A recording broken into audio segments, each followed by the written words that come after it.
Mi padre era un hombre adúltero. Mi padre tomaba muchísimo.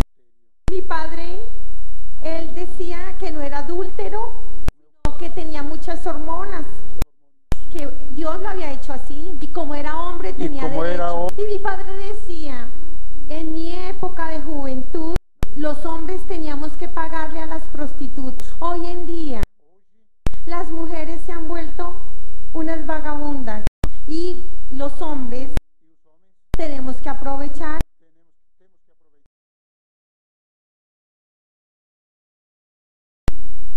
Yo seguí bajando. Cuando bajé en las partes bajas de esas cárceles, habían pantanos. Las personas gritaban con vergüenza. Habían ensuciado el templo del Espíritu Santo. Y cuando yo vi a mi padre allí gritando entre uno de esos pantanos, yo grité: papi, ¿usted qué hace aquí? Mi padre llorando dice: mija, el adulterio, mija, el adulterio.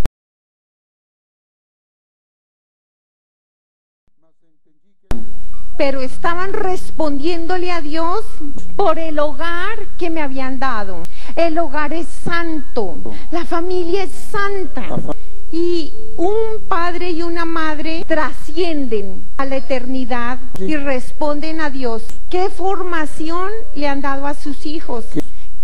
¿Quién sino los padres son los evangelizadores de sus hijos? Los padres imprimen dentro de los hijos una huella que nadie puede borrar y que deja un padre dentro de sus hijos. Ese es el dolor en la eternidad, cuando uno forma hijos para el mundo y la prostitución, pero no para la eternidad.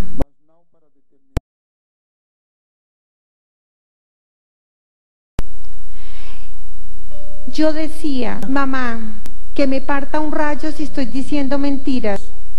¿Qué poder tiene la palabra? Cuando yo veo mi vida con gran dolor, veo que maté a mis hijos porque les di muchas cosas y trabajé todo el día consiguiendo cosas para mis hijos, pero no tenían amor, no conocían a Dios. Una humanidad sin Dios es muerta. Y es cuando yo vi a mi madre, que quiso siempre mostrarme a Dios, que entregó toda su vida para que nosotros nos entregáramos a Dios. Pero yo era una mujer que creía que era muy inteligente y que porque tenía mucho estudio me daba el lujo de decir que el diablo no existía, que Jesús no existía, que todo era invención y mentira. Era tanta mi soberbia que pensaba que la única verdad era la que mi mente producía.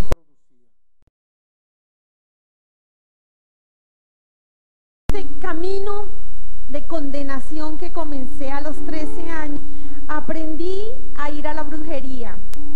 Quedé esclavizada, perdí mi libertad, entregué mi vida en todo el esoterismo.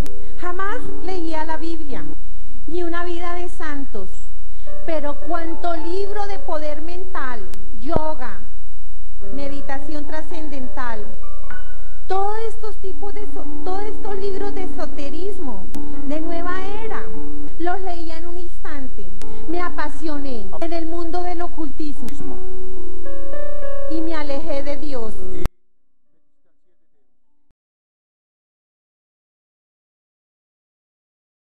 Y yo usaba en mi matrimonio el dispositivo intrauterino, DIU, té de cobre.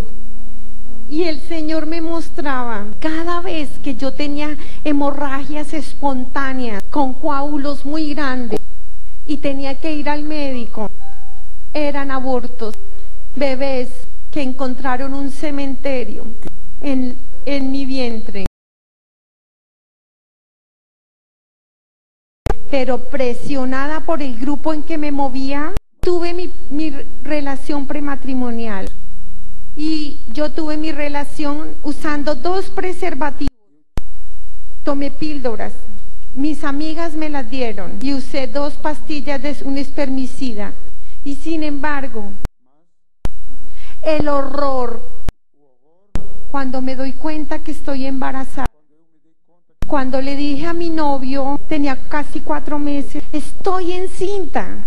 Y me dice, tú eres una niña de 16 años y yo 17, hay que abortar. Y un día estaba en una clínica de aborto y yo lloraba cada vez que mi bebé saltaba, como si él presintiera que lo iba a matar.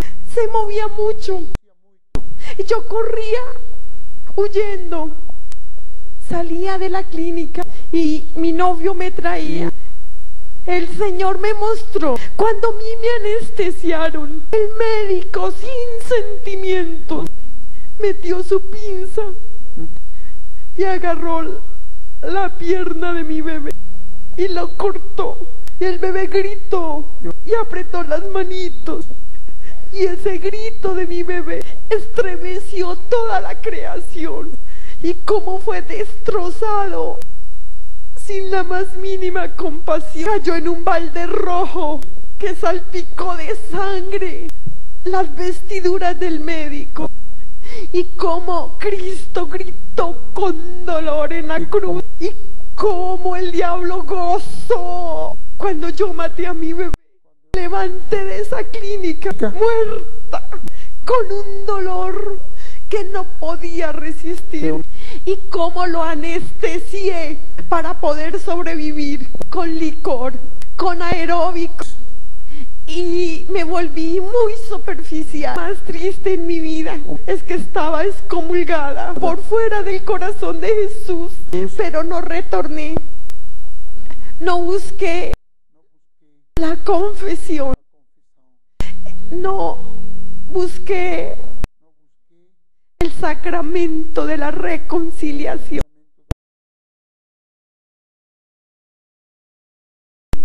Y en ese momento empecé a oír cómo rechinaban los dientes. Millares de personas lloraban, gemían. Me di cuenta que se habían suicidado. Estaban en ese caos, esperando el tiempo que dejaron de vivir para pasar por el juicio, porque ellas se salieron del orden divino. Y yo entendí que todavía a ellas les podía llegar la Eucaristía. Una persona que murió hace 50 años. Y yo mando a hacer una Eucaristía hoy. Esta misa de hoy, 100, 1000 o 50 años atrás. Bueno, la Eucaristía está libre del tiempo. Es presente. Mientras yo esté viva, yo puedo mandar a hacer muchas Eucaristías para las personas que ya han fallecido, porque esa gracia